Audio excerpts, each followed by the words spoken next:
काळाचे वर्णन केले आहे. वयाच्या 18 वर्षी त्यांनी शाळा सोडली. त्यानंतर संसाराची जबाबदारी आल्याने नोकरी किंवा व्यवसाय करण्याचा प्रश्न त्यांच्या समोर उभा राहिला. कोल्हापुरात स्वयंसेवक म्हणून काम करत असताना त्यांची भेट व्यापारी शेठ माणिकचंद हिराचंद्र यांच्याशी झाली. त्यांनी भाऊरावांनी पाठ क्रमांक 8 वाचन करण्यासाठी मी कुमारी रेडेकर शिवानी गजानन या विद्यार्थिनीला या ठिकाणी निमंत्रित करतो. शिवानी गजानन रेडेकर, वर्ग 12वी आर्ट ए. दत्ता भोसले लिखित कुमारांचे कर्मवीर या पुस्तकातील आज मी 8व्या पाठाचे वाचन करणार आहे. काही प्रसंग तसे छोटे असतात, अनेकदा ते आपल्या आयुष्यात घडतात, पण ते मनुष्याच्या आयुष्याला कलाटणी देतात. तो क्रांतिक्षम असतो. भाऊरावांच्या आयुष्यातही असाच प्रसंग घडला. नेहमीची जेवण होती. घरात पाहुणे आलेले होते. आज स्वयंपाक घरात ताटे वाढण्याची तयारी चाललेली. तोपर्यंत बाहेर गप्पा गोष्टी चालल्या होत्या. पाहुण्यांनी जेवायला बसल्यावर असे त्यांना वाटले. राग अनावर झाला. ते भरल्या ताटावरून चटकन उठले. शेजारी बसलेले पाहुणे चकित झाले. वडीलही डोळे विस्फारून बघू लागले. भाऊरावांनी कपडे केले. खदखदणारा राग तसाच दाबला. डोळे चेहरा रागाने लाल बुंद झाला. आता या अपमानाला उत्तर दिले पाहिजे. आता आपण काहीतरी केलेच पाहिजे असा त्या अतिशय सुस्पष्ट आणि लयबद्ध वाचन केलेले आपण या विद्यार्थिनीचं शाळेच्या गजरामध्ये अभिनंदन करूया. पाहुण्यांनी भाऊरावांविषयी विचारलेल्या प्रश्नाला वडिलांनी काय उत्तर दिले? पाहुण्यांनी विचारलेल्या प्रश्नांना भाऊरावांच्या वडिलांनी असे उत्तर दिले की हा काहीच करत नाही, फक्त 2 टाइमचं जेवण करतो.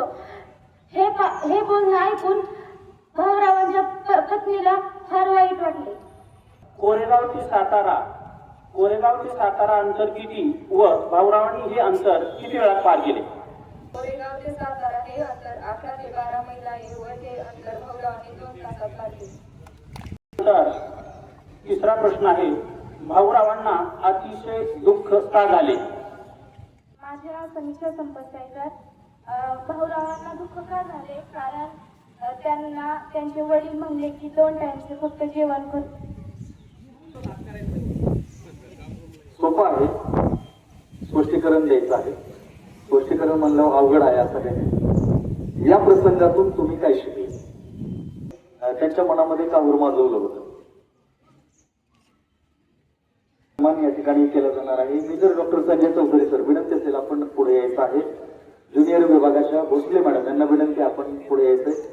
सोनवणे मॅडम विनंती आहे आपण पुढे यायचं आहे. यानंतर कन्नागरे सर विनंती आहे आपण पुढे यायचं. आपल्या हस्ते आजचे सन्मान या ठिकाणी होणार आहेत. श्रीता गणेश या विद्यार्थिनीचा सन्मान major doctor Sanjay Chaudhari sir यांच्या शुभ हस्ते या ठिकाणी होणार आहे. जोरदार टाळ्यांची दाद आपण या ठिकाणी देऊया. यानंतर घालमे संस्कृती या विद्यार्थिनीचा सन्मान या ठिकाणी होईल. भोसले मॅडम यांच्या हस्ते या ठिकाणी हा सन्मान होईल.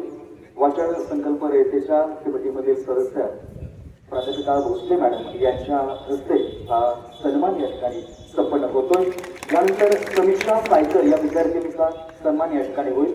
सोनवणे मॅडम यांना विनंती करतो की आपण पुढे यावं. या विद्यार्थिनीचा प्लेन देऊन आपण यशस्वी सन्मान या ठिकाणी करावा. समीक्षा सायकर यांचा सन्मान या ठिकाणी सोनवणे मॅडम यांच्या हस्ते होतोय. जोरदार टाळ्यांची दाद या ठिकाणी देऊयात. आणि यानंतर आजची वाचिक विद्यार्थिनी कुमारी शिवानी रेडेकर या विद्यार्थिनीचा सन्मान करण्यासाठी खंडागरे सर यांना विनंती करतो की आपण त्या विद्यार्थिनीचा या ठिकाणी सन्मान करायचा.